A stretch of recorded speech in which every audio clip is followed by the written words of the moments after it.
Welcome to the Duchy. It's time for another episode of the Dukes of Dice podcast, a proud member of the Dice Tower Network.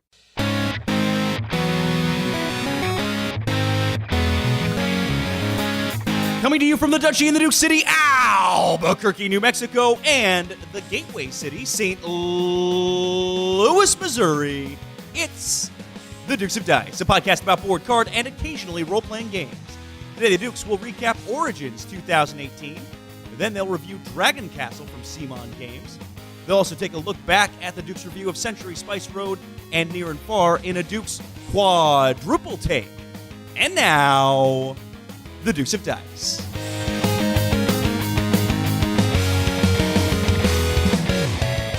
Hey there, everybody. Welcome back to the podcast. This is Sean, and just Sean for now. So this is episode 178, and we had a bit of technical difficulties, sadly.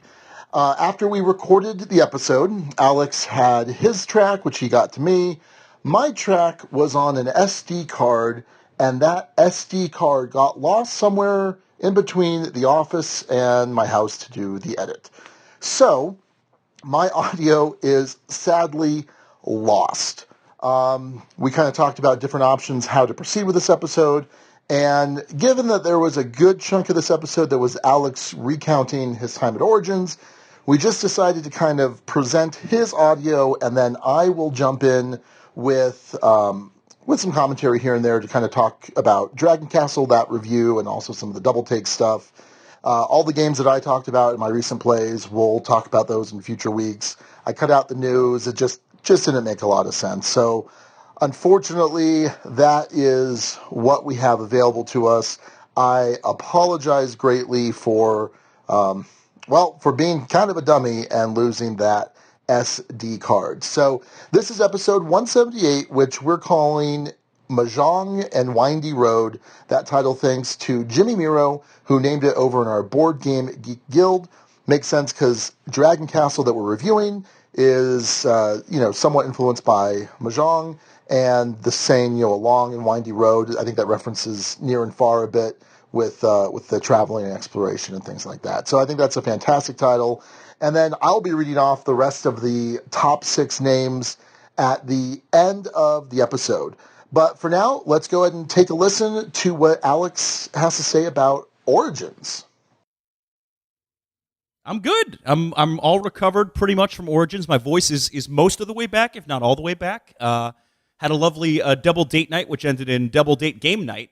I'll talk about some of the games I played, because I played a lot of them for the first time at Origins, which was, Sean, I will tell you, if you're going to have to pick between Origins and Gen Con next year, you should pick Origins.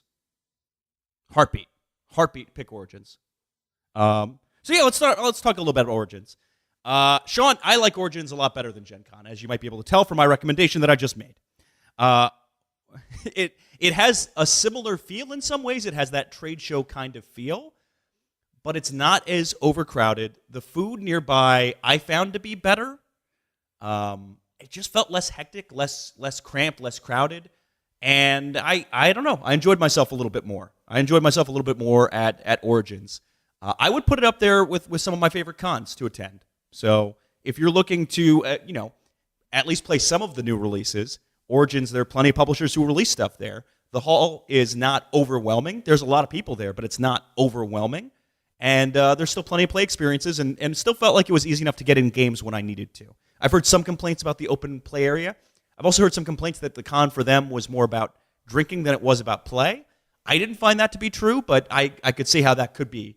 There's plenty of awesome bars nearby, including Brewcadia, where I met up with Dan King, the Game Boy Geek, first night of Origins, and they have a lot of free arcade games, including my all-time favorite, or one of my all-time favorites, NBA Jam. They had it on Genesis. I own a Sega Genesis with NBA Jam. I'm really good at this game. And for most of this game against Dan King, Orlando Magic versus Phoenix Suns, I was beating the snot out of him. I was up double digits at one point. I was cruising. I was in control. But we had a Monochromatic Wolf volunteer demo night that I had to run to. So I was like, oh, I got to go, Dan. I don't know. And I started eyeing the door a little bit, checking my watch. And it showed in my play, And with, I think, 4 seconds left, Dan buries a shot, goes up 1, and I can't answer. I lost. I lost at NBA Jam to Dan King, and I felt very bad about it. So that was one play experience I had at Origins. Another one I wanted to talk about, Castle from Renegade. I think you'd like this one a lot. For folks who don't know, it's a game about building acrobats into these pyramids, these human pyramids. You're going around town to town in Spain, performing at different shows. You're grabbing these tiles in different towns and you're building them into human pyramids. So, for instance, a 10 goes on the bottom row, and then above that you might put a 9 or an 8 or even a 6, but you can't put, say, a 10 on top of a 6 unless you train and improve your board so that you can do different things. You have different things that let you break the rules, make your pyramid wider, or let you stack same types on top of each other, or mix rows so you can have 9s and 8s holding up the next level. So you're going to train in different towns over the course of the game too. It has the largest bag, the largest draw bag I have ever seen in a game. Anyway, I got that one in for the first time, played about half a game at a demo over at Renegade's booth, and I enjoyed it. It's clever. You have this feeling of building something. There's a nice Euro-y component to it. I don't know. I liked it thematically. I don't know what the staying power of that game has proven to be, but I enjoyed it. I don't know if it's one I'd pick up, but I enjoyed it. So that's Castle. Also tried 1 week Ultimate Werewolf from Bezier, which is kind of the twist on One Night Ultimate Werewolf. It's you're in, oddly enough, Sean, the castle of Mad King Ludwig, so it kind of blends those two universes together. You're in different rooms of the castle, and different people are secretly werewolves or the Tanner or whatever else. There are house servants kind of wandering around that will also have some of these identities. So you're going to be switching roles between people and then ultimately picking someone to off at the end of the game. It's about as long as a typical game of Werewolf. I guess it depends on player count for your game of Werewolf, but it's about, in my experience, it's about as long as that. It's certainly not as short. It's nowhere near as short as one night. Because you play it over the course of a week, you play it over the course of several nights. There are several night phases where you're going to be taking actions. No player elimination. No. It's closer in gameplay to One Night Ultimate Werewolf, in that everyone has a secret role, and you may not know what your secret role is at any given time. There's sort of a switching things that comes up. You switch between people who are in your room potentially, or use cards to view things, view yourself, or view other people in your room, moving things around, and ultimately you're going to pick someone and vote them out. If you vote out the Tanner wins. If you vote out a werewolf, the villagers win. If you vote out a villager, the werewolves win. That's the gist of it. So there's only one vote that comes at the end of the game after all of these night phases of switching and moving things around. I will tell you, Sean, I'm pretty on this one. It was just okay. It was just okay. Yeah. So that's 1 week Ultimate Werewolf over at Bezier. 2 other things for part 1 of the Origins recap. This is gonna be a longer one, so I'm stealing Sean's spotlight, and I'm sorry, Sean. So sorry. Are you familiar, Sean, with Nicole Capri from the Guild? So Nicole volunteered for Monochromatic Wolf at Origins and played some games with her and her husband Andrew. We played the Mind together. I taught them Matainai, so we played Matainai. It was awesome. Nicole did an awesome job demoing at the booth. Sweet. Here's the one thing I am mortified about, and I will make a formal apology on the show. Are you ready for the formal apology? We have said this entire time on the show Nicole Capri, right? Kaprai. It's Nicole Capral. Yes, I've been typing it wrong. Well, I will personally apologize because I think I've been systematically saying her name wrong for like every episode it's been mentioned. Here's the thing. On her Origins badge, which we provided because, demoing for us, her name on there was spelled Nicole Capri. So Nicole, I'm very sorry for systematically changing your name and repeatedly changing your name all of this time. It was wonderful meeting you. It was wonderful meeting Andrew. And sorry about that. Anyway, the one last thing I'll talk about in this section is something really, really cool that I was able to do at Origins. So I saw this first at Gen Con. I didn't participate in it, but I saw it. True Dungeon. True Dungeon, for folks who don't know, is a mix of an escape room and D&D. If you blend those two together, that is True Dungeon. I guess also if you blend somehow, oddly enough, a collectible card game, those 3 things you blend together, you'll get True Dungeon. What it is you are going to play as a team of characters, as an adventuring party, going through an about an hour and a half, 2 hour long dungeon. There are rooms with puzzles to solve. There are rooms where you're battling monsters. But there's a story that's told from room to room that you're playing out. It plays like D&D. Every now and then you'll need to make saving throws. You'll go into combat. You'll cast spells. All of that fun and good stuff. You'll take damage. And there is, as I found out in my first run-through of this, player elimination. So typically at Gen Con, this thing is booked solid. If you didn't get your tickets in advance, too bad, so sad. There's a standby line, but you may not get your chance to actually play this. Origins was a little different. Origins was not so jammed. There were still plenty of people doing it, but it was easy for, it was actually Dan, Lawyer Dan, and Rachel from Albuquerque who were out there at Origins in Columbus just to do this, just to run through it. I think they did at least 3 or 4 runs, maybe even more. And they are experts. They got me involved in this. I didn't get to run with them, but I did get to borrow some of Dan's gear to run a dwarf fighter in the first scenario I ran through. I got tickets last second. I jumped in, used some chips. So let's explain the chips while we're at it. Every time you play True Dungeon, they will give you a little bag of 10 chips. These chips have things like Boots of Running or Iron Sword or a spell. They have all sorts of different things. They have items, gear, armor, whatever you'd like. And you will equip your character ahead of the game, but you also carry the chips with you because you can use them. Some of them are one-time use, or some of them they punch as you go. Some of these chips are incredibly rare and incredibly valuable. I think some of them sell for as much as $250, $300, a la Magic cards. Yeah, there's a huge market for these kinds of things. But you use them to make your characters more powerful with certain builds. And there's a lot of chip swapping that goes on when you're in the preparation room. Hey, I have this perfect dagger for a rogue. Do you have something for a wizard? Sweet. If you're a fighter, you fight in this game by sliding discs, kind of shuffleboard style. There's a map of a monster with D20 spots. So the heart might be 20, might be the critical hit. The head might be a 19. If you miss the arms, like under the arm, that might be a 6, something like that. So wherever you slide your slider onto counts as the hit. Wizards, on the other hand, or clerics or those types, remember a chart. So as a wizard, you'll remember a planar chart. As a druid, I think it's a thing of beads. That might be a cleric, though. I don't know. No, druid is tree leaves, I believe. In any case, if you get it right, your spell is more effective. If you get it wrong, your spell is less effective. Basically, the DM at the time will quiz you on, all right, show me where this thing is. It's really cool, Sean. It's really cool. Very immersive. I can see why it's addicting in terms of the chip collection. It's not ever the kind of thing I'm going to get into, but they give you enough to play. I mean, they give you enough to actually play the game, and since it's cooperative and you're playing as a team, it was great. The story was fun. The actors in the rooms were really cool. The puzzles were well done, and I got to tell you, I had a lot of fun doing this. It's something I intend to do several more times, probably at Origins next year. I didn't get in time, certainly, to do it at Gen Con. I'm glad this thing exists, Sean. I'm really glad, and I something I think you'd really, really like. Like, really like a lot.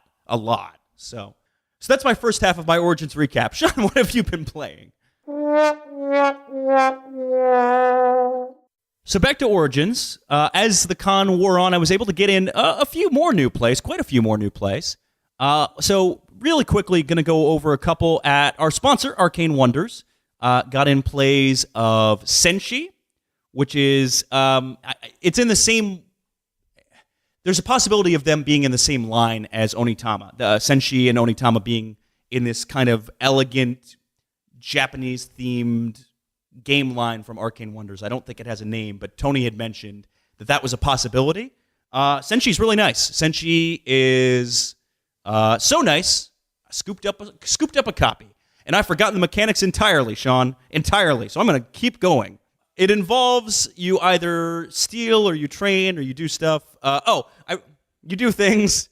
I'm recalling that whoever has the smallest stack of the 4, there's 4 different colors. If you have the smallest red or whatever. If you have a stack of 1 and no one else has a stack lower than 1, you immediately lose. And then of the players still eligible to win, whoever has the tallest stack of those wins. That's what I remember. I have the game. I'm going to play it more. I'll talk to you more about it when I've played it again. Anyway. I also played Critical Mass from them, which I do remember a little bit better. And I won't go into too much detail because there's a possibility we'll review this one. Critical Mass is a head-to-head mech battling game. It's the next in the Dice Tower Essentials line. It is a game where you are playing cards simultaneously, trying to shoot each other's mechs down, basically. Weapons that you play have certain speeds. So if I play a really fast weapon, that might disrupt your weapon and keep it from hitting me, meanwhile hitting you. But I can also play dodges in response. So it sort of has that rock, paper, scissors-y kind of combat where if you play attack and I play dodge, that's awesome for me. If I play attack and you play attack, I hope I played a faster attack. If I played upgrade, it might give me a chance to look through my deck and try and grab things. As you play cards out of your hand, they're out of your hand until you reset. So basically, you're pulling back and resetting all the switches and going back into combat again. Really cool. They sell this game in basically 2 packages, one with 2 of the characters, one with the other 2 characters. Head-to-head, I had a lot of fun, played through an entire game during a demo. That's a gist of it for now. That's Critical Mass, which, Sean, I think you'll like. I think you'll like that one. I also got in a play of the new hotness of the con. Monochromatic Wolf's booth was right across from Plan B Games' booth, and they had 2 hot ones. They had Century Eastern Wonders, and they also had Reef, both of which were very, very, very hot at this show. Reef, I got in a play of, and I really dug it. It, again, has that kind of a splendory feel. It's a game where you are either on your turn grabbing an available card, or you're playing a card. If you play a card, you're going to get pieces of that kind of color to add to your Coral Reef, which is this 4x4 grid, which you can build as tall as 4 pieces high. And then you're going to grab those 2 pieces, place on your board, and then score for whatever condition is on that card.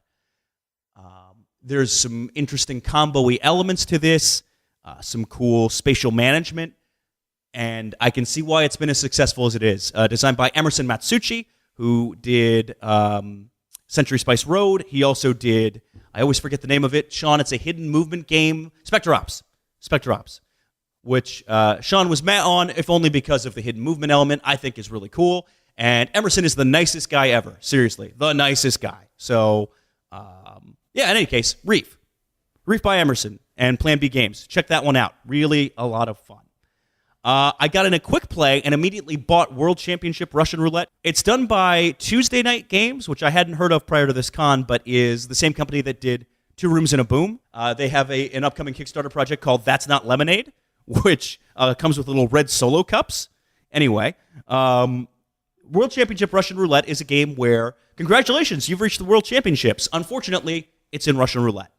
You have 7 cards. You have 6 clicks and a bang. At the start of a round, you're going to take one of those cards and pocket it, kind of stick it in your pocket, and the other 6 are going to go in your gun. So, in theory, you could cheat and put the bullet in your back pocket, but if you do so, players can challenge you. So what you're going to do is you're going to bid on how many times you can pull the trigger without killing one of your characters. So if it's 3, you're going to do 3 pulls and see if you go click, click, click. If it's 5 pulls, you're insane, and players are probably going to accuse you of cheating. If you are if you're correct in your accusation, you're going to get a bunch of action cards, and the other player loses a character. If you're wrong in your accusation, you get an extra bullet in your gun. So there's an interesting bidding element. There's a bluffing element, a little bit of deception and lying.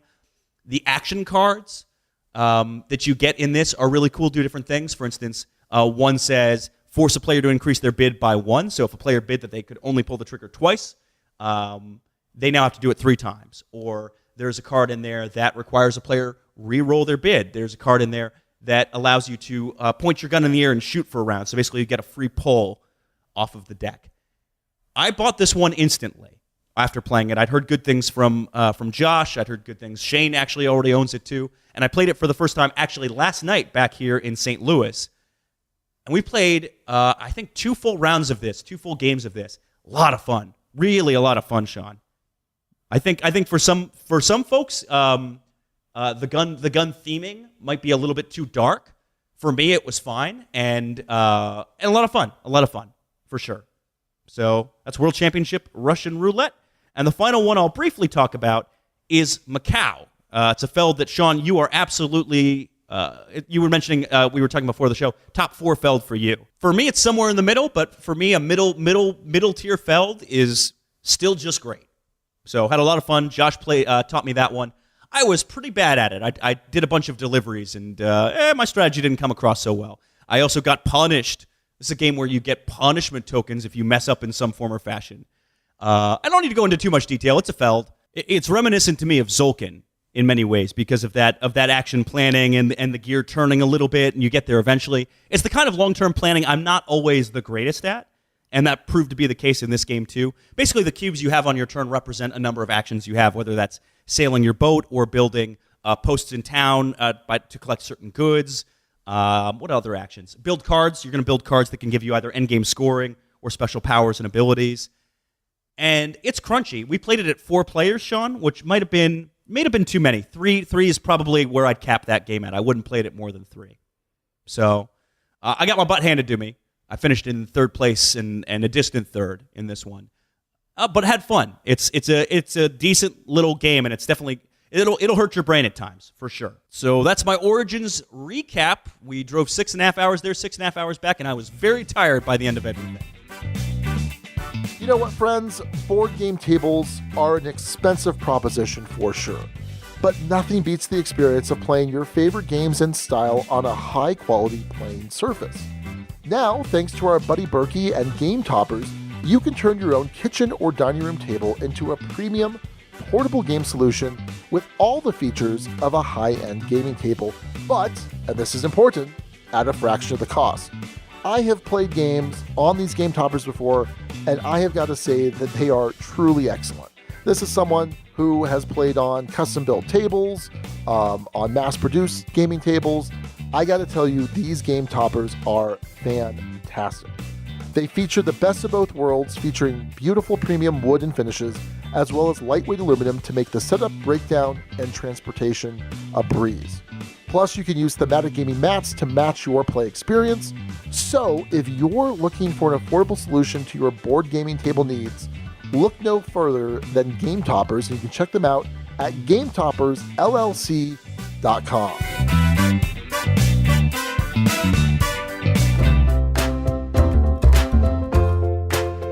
2018 is the 10th anniversary for Tasty Minstrel Games, and they're celebrating with a 10th anniversary extravaganza, which includes reprints, special editions, and a whole lot more. Earlier this month, they had the Homesteaders 10th Anniversary Edition on Kickstarter. They made the decision not to deluxify this game so that it could be available at retail, so be sure to keep an eye out for that. TMG is also hard at work putting together a new edition of the second game that launched the company, Terra Prime. Terra Prime will now be set in the very successful Eminent Domain universe as a prequel to Eminent Domain called Eminent Domain Origins. Keep an eye out for more details about this and what else they have on the horizon for their 10th anniversary extravaganza. You can learn more from the TMG podcast hosted by Lance the Undead Viking, and you can check out what else they have in store this year, along with information about all their other amazing titles over at playtmg.com.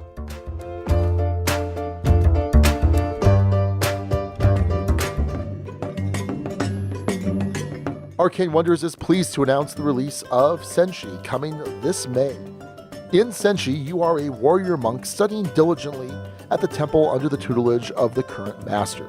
You and your fellow students train vigorously every day to improve your mind and body, but your master is ailing, and only one Senshi will become the next master. To prove your worth, you must develop 4 attributes: strength, agility, wisdom, and honor. A true master must be strong in all of these, and weak in none. Senshi is designed by Dan Manfredi. It's a strategy game for 2 to 4 players that takes about 15 minutes to play. You'll carefully manipulate stacks of tiles that represent those 4 attributes: the strength, agility, wisdom, and honor. You'll compete in a battle of wits to become the next master of your temple. You can learn more about Senshi and Arcane Wonders, other amazing titles at arcanewonders.com.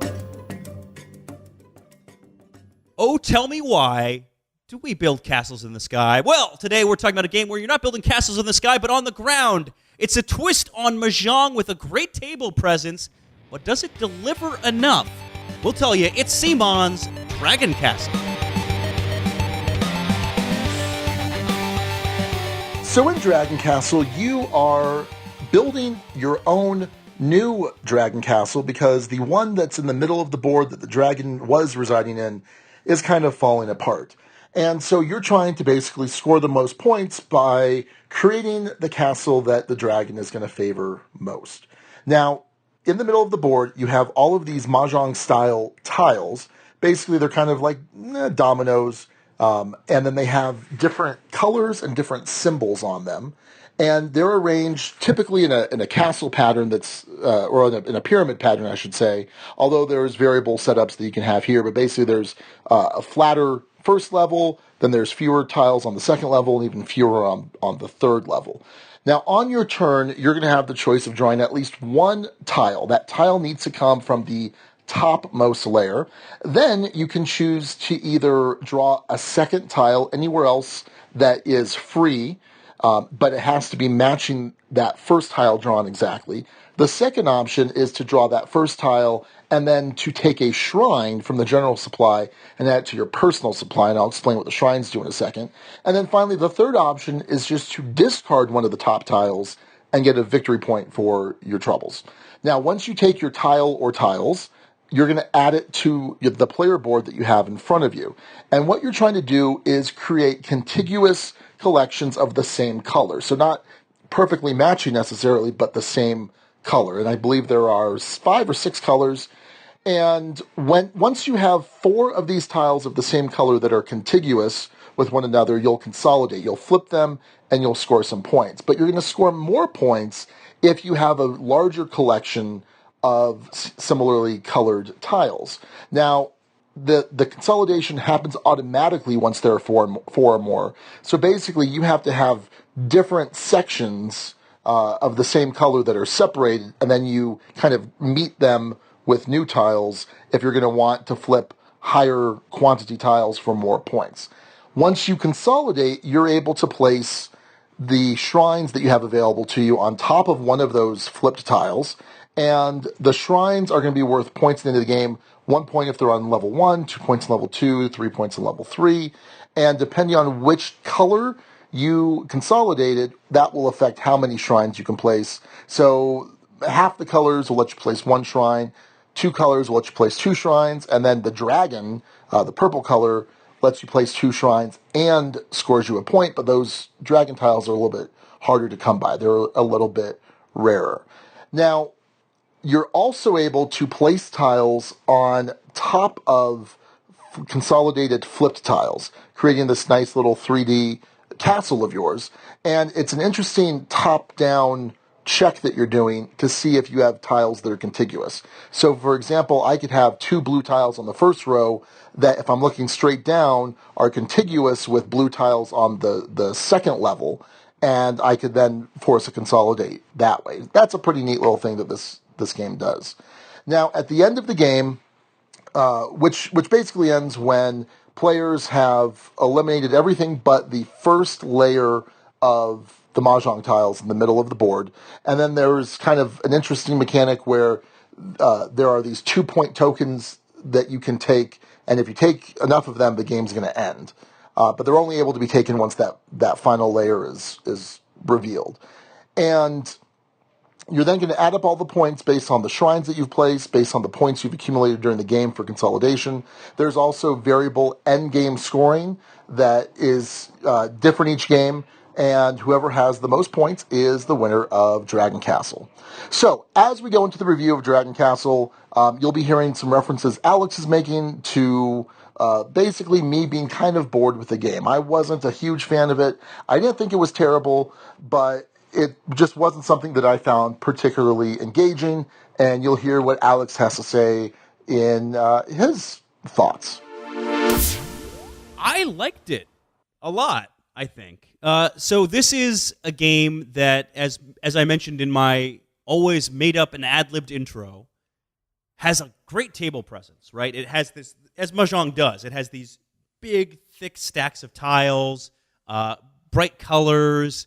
You're building something in front of you, so you have this sort of construction element to it. What I really liked, though, Sean, were the number of twists in the game that have different games play out differently. I don't know if you'll agree with me, but I think there's a good amount of variability in those different endgame scoring conditions. It dramatically affects how you'll draft, and then you combine that with you have different starting castle setups you can play with. There's a decent amount of game in here for something that at its core is fairly simple mechanically. I like games that have elegant mechanics, but are executed really well. that have enough depth and variability there. And I think this game delivers on that. So it looks pretty, and it plays clean. I enjoyed this one quite a bit. Let's talk through this one a little more. Rulebook. I didn't learn it from the rulebook either. The things I did have to learn from the rulebook were what some of the special cards do, whether they be the special abilities or the endgame scoring cards. So knowing exactly what those did, I had to look up in the rulebook. There were some things that seemed slightly unclear, but for the most part, I think it's a well-done rulebook, and I, as best I could tell, I could learn the game pretty well from it. Art and components. Sean, were you as dazzled as I was by this table presence, or not really? I mentioned being dazzled by it. I get what you're saying about the fiddliness of the setup.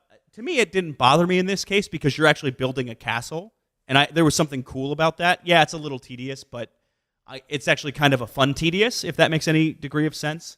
Maybe it doesn't. I enjoyed it. I actually enjoyed that setup. The boards themselves, yeah, they're a little thin. It wasn't something I noticed or bugged me over the course of play, but I get what you're saying. It could have matched the tiles a little bit better in the execution. If you're already going to have these nice tiles in the game, what's the difference in terms of taking the thin cardstock and putting an actual board in there and having it feel even sturdier, this platform on which you're building a castle? I don't know the reasons. I mean, I somewhat know the reasons on this side of things now, but it could have really, if you're going to have this deluxe feel to it, it could have been stepped up just a little bit more. So yeah, I see that point. I enjoyed it. I think the game presents well, and I think the iconography on things, including the player aids, is really clean and clear too. Nice style to it. Understood what was going on. Yeah, it works. It works really well on that front of things. So, art and components down. Let's talk gameplay. Sean, you found yourself bored to tears, you said. I think this game, Sean, is as interesting as the endgame scoring card and the action are. One of the games we played with was with an endgame scoring card that got you bonus points for being symmetrical, vertically, and horizontally. When they say symmetrical, they mean the heights as well. They don't just mean the tiles. So it has to be identical. You get some amount of points if it's vertically horizontal, some amount of points if it's that, and then you get points if your shrines are also symmetrical. Again, same heights with those. That created a really tricky puzzle to try and fulfill. A really interesting puzzle, which I don't know how he did it, but I was playing with my buddy Matt, and he was able to get at least one of the layers of symmetricality, I guess, with both shrines and his building, and it looked gorgeous at the end. It was something he was proud of. I was proud for him. It looked great on the table, and the challenge of getting to that point led to some really tricky situations. I'd built something that normally I'd be fine just flipping, but if I flipped it right then or in a certain way, I was going to throw off my symmetry. And so it led to some much trickier decisions and some much crunchier decisions in how you were drafting tiles and picking things up and laying them out on the board. The other one I played with the endgame scoring card was have shrines on the edge of the board. So you got points at the end of the game for having shrines on the edge, which again informed how you were building in less of a tricky way. But that puzzly element to it, the fact that you can play in so many different ways, that endgame card is going to drive so much of the scoring, or can drive a lot of the scoring, made the game a lot more interesting. Then you combine that with the action cards. We played with one where if you discard a tile off your board, you can move two different tiles around, which paired, as you would imagine, pretty interestingly with the symmetricality card. I found it really engaging for that reason, Sean. The number of different ways to play, the fact that these simple set of tiles, based on how the cards that come out can play in different ways, really, really sucked me in. I liked it a lot. And I'm curious if it's possible that the two endgame cards you played with just weren't engaging ones for you, and that if you played with more difficult ones, there's a chance that the game would have been better. The game also provides a number of different setups, a number of different potential starting board setups. Now, that doesn't address what you're saying about the core of the game not being as engaging to you, but for instance, we played, I'm looking at the rulebook now, the digital rulebook, so I don't have, again, the copy of it in front of me, but I think it was called something like A House of 1,000 Doors, and what you did was you created a lot of individual stacks, so there were a lot of spires that you had. And there were some elements of, and I normally hate this. I hate this in Seven Wonders Duel, for instance.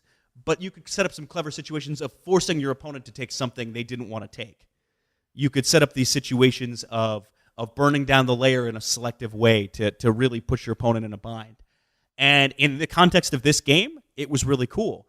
Well, here's the different setups. So there's the Four Seasons, there's 1,000 Towers, there's the Barracks, there's the Pillars of Creation, there's the Fortress, there's the Blockhouse, there's the Forbidden City, there's the Dragon's Head, there's the Monastery of the Abbess, there's the Keep, there's the Parade Ground, there's the Gates of Destiny. There's a lot of different ways to build and set up the board. And so those will have some amount of bearing on the game, as does the endgame scoring, as does the action card you have available to you for the round. So I think it's possible, Sean. It's possible that this gets pushed up slightly if you're playing this in the right situation. The right situation being a two-player game with an advanced enough scoring card with a board setup that's engaging. Now, that's a lot of ifs. That's a ton of ifs. I'm going to freely admit that. But I also think just playing vanilla for this is going to be too light for you and for most gamers like you. Guild. We had one guild thought on this. Came from Matt Walker, who may have played with you. Matt says, I really like Dragon Castle. I used to play a lot of Mahjong solitaire games on my computer, and Dragon Castle really scratches that itch. The production is gorgeous, and the gameplay is interactive enough to really keep you on your toes without ever really getting mean. There's a lot of variety in the box, what with the different spirit powers and endgame bonuses, as well as a bunch of tile patterns included in the rulebook. My biggest gripe about the game is that, for someone like me with stubby fingers and somewhat lacking in fine motor skills, flipping over tiles when consolidating can be a little tricky to do without inadvertently wrecking your castle. I've only gotten 2 plays in, but I've already added it to my collection. It's still a little early to give it a definitive ducal rating, but for now, it's a solid 4 with some 5 potential. That's where Matt's at. Hey, I'm going to be a little higher on this one than Sean is. So to recap our scale, just in case this is your first episode of the Dukes of Dice, and if it is, as always, sorry. We rate things on a 6-point scale. As we were talking this one through, I was between a 4 and a 5 on this one. So getting closer on the scale, 4 is belongs in the duchy, good game, worth playing, just not all the time. 5 is a great game, we'll rarely turn down a play of it. Whew, I'm right in between this one, Sean. I don't know if I'm a low 5 or a high 4, and I'm trying to think of the distinctions enough. 5. It gets a 5. Great game, we'll really turn down a play of it. It's a 5. It's a low 5. It's the lowest 5 I've ever given. So low. But it's a 5. So just to kind of give you my final thoughts on Dragon Castle, I'm going to come in at a 3. Game is okay, not exciting, will play in the right situation. This is not something I'd consider rating a 2. Game has some merit, but has significant issues. I don't think it has issues. It's just not right for me. I like lighter games, but for me to like a lighter game, as someone who appreciates more complex games, there's got to be something about that game that really stands out or really, scratches a certain itch, and this game just isn't doing it for me. And we had kind of talked about in our review, and I cut some of these portions out, but it could be that maybe I just didn't give this game a fair shake. I didn't try enough of some of the variable setups, which Alex says makes things more interesting, and we kind of alluded to the fact that, well, ultimately, if I didn't find the underlying mechanics all that interesting, trying to figure out the exact right setup and special action cards and endgame scoring card just wasn't worthwhile for me. I'll give this game a shot at some point in the future if someone has it set up and really wants to play it. I think he'll need to be 2-player in order for me to be interested in doing that. So, final score from Sean, it's a 3. You are listening to the Dukes of Dice, proud members of the Dice Tower Network. For other great shows in the network, check out dicetowernetwork.com. Back to Alex and Sean for this week's Dukes Double Take. All right, next up, it's a Dukes Quadruple Take with a couple of heavy hitters. First up, Century Spice Road from episode 148, Gold is Spice. Sean, at the time, you gave this one a 4. You said it's great situationally, great to spread the love of games, but it's not one that's really for you. You couldn't see yourself pulling it off the shelf and playing it for you if it's not something you would suggest, but you wanted to have it around for the right situations to show gamers. I gave it a 5. I said it worked as both a gamer's game and a gateway game in my mind, and I found it engaging enough to recommend it on both counts. I haven't played it since, and I haven't wanted to play it since. And I think that's telling for me. It's not that it's bad. I just think there's other things that I'd rather play in that kind of gateway. I'd rather play Splendor. I actually like Splendor better than I do Century Spice Road. And there are just other games that I'm going to play as kind of an entry level or gateway kind of games over this one. I think it does what it does really well. It's well executed. It's well produced. It's a nice game. I just found myself not thinking about it, not really as wanting to play this in the year since. And I think that's telling. I think it's part of why we do the double take. And so as a result of that, I'm going to take it from a 5 and bring it down to a 4. I don't think it deserves to be any lower than that, but it's certainly not at a 5 level for me. It's not at the rarely turned down of a play of it spot by any margin. There would be situations I'd turn down plays of it and suggest other things. That being said, I still think it's a solid game, really solid game. BJ from Board Game Gumbo had to say on this one, I've played Century Spice Road twice and enjoyed both plays, but if I'm gonna play a themeless short engine builder, I think I'd rather play Splendor or Majesty for the Realm instead. But that may be because I'm jealous that my buddy Dave was able to get the tricked out version of Century Golem Edition and I didn't. Yeah, and fundamentally I agree with BJ. I'd rather play Splendor than Century Spice Road when it comes down to it. So, I don't know. It's a 4. It's a 4. Emerson, if he was upset, would be laughing all the way to the bank. Or upset all the way to the bank, I guess. So, I don't think he cares. I think he's doing just fine. Thank you. So to give my thoughts on Century Spice Road after a year, I'm going to keep it at a 4.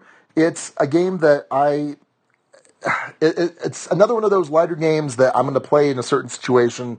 It's a great gateway, entry-level game, but it's not a game I'm going to pull down because I want to play it necessarily. It's something where if we're at Empire and we have some new players, it's a game that I'm definitely going to think is a go-to to kind of gauge where they're at. So it's staying at a 4 for me.